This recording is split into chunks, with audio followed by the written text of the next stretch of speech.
and I'm your host. So I decided to go with the theme Silence Hides Violence because as a victim of, or a survivor rather, of domestic violence and abuse, I know what it's like not to have safe spaces where we can tell our stories without any judgment. Oftentimes we are judged, and society has made it absolutely impossible for us to tell our stories without being judged. There's a lot of stigma that surrounds victims when it comes to gender-based violence. And so I wanted to create a space where survivors, professionals, as well as the men can come through and know that they have a safe space where they can share their stories. And also, we're going to try and find solutions to this issue. We live in a society where, as a victim, you're often asked, what role did you play in the abuse? People will ask you questions such as, what were you wearing?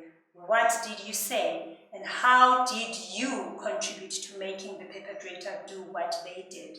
What they don't understand is that as the victim, you don't necessarily have the power to make anybody do something that they don't want to do. Which brings me to the next point.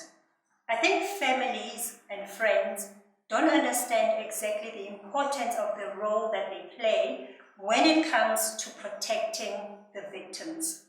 We're often so consumed with the fact that this person that is looked upon as a perpetrator from the outside world is your family member.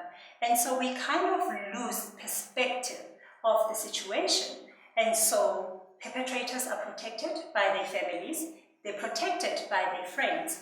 And in the meantime, when all of that is happening, the victim is being victimized for one, and for the second thing, they then take the blame into their hands and they are stigmatized. And so what they do is they keep quiet about the ordeal that they went through.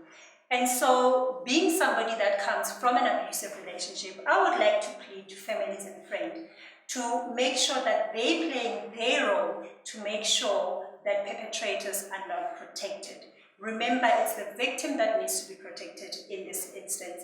And how we can do that is, number one, we can break the silence to make sure that they have a safe space where they can tell their story.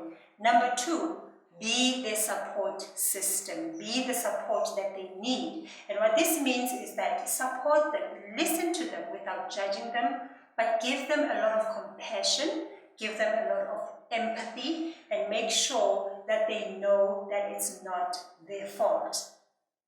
As a survivor, I know that taking the fault for somebody's behavior, for the perpetrator's behavior, it's something that we do a lot. And so I'm pleading to the community, I'm pleading to families and friends, please protect our women, please protect our children so that we can continue to build a thriving community, but also to make sure that we stop the scourge of this issue that we have in our country and globally overall. One of the tips that I can give to anybody coming out of an abusive relationship is you need to surround yourself with people that are going to support you, because you are going to need as much support as you possibly can get. Understand that this is a process. It's a healing process. And you're not going to wake up one day and you are okay. To this day, I still get triggered. Sometimes it's the way that somebody smells. It's the way that they look that takes me back to those days. And so it is an ongoing process. But it also means that you need to put in the work. You have to want to get better. And it's not going to happen overnight. There are a lot of centers around our country where they're able to give assistance, where they can get counseling if you can, because I have found that with me, that has helped me a great deal into realizing exactly what happened to me, but also helping me to take the necessary steps to heal and make sure that I am, working from the best version of myself. And I think getting that support definitely has made a difference in my life, but also knowing that people believe what I have to say, because there's so many of us that go through the same thing. However, we are suffering in silence, and so we keep quiet because we're so afraid to tell our stories. We're so afraid because we know that society might blame us. So I'm here to tell you that it is not your fault, and we believe you, and you have a safe space here where you can tell your story without being judged. I hope that I have been able to assist in one way or another. If you would like to share your story of how you've survived an abusive relationship, or you have any tips that you can give any of our viewers, please reach out to us, because collectively we can make a difference.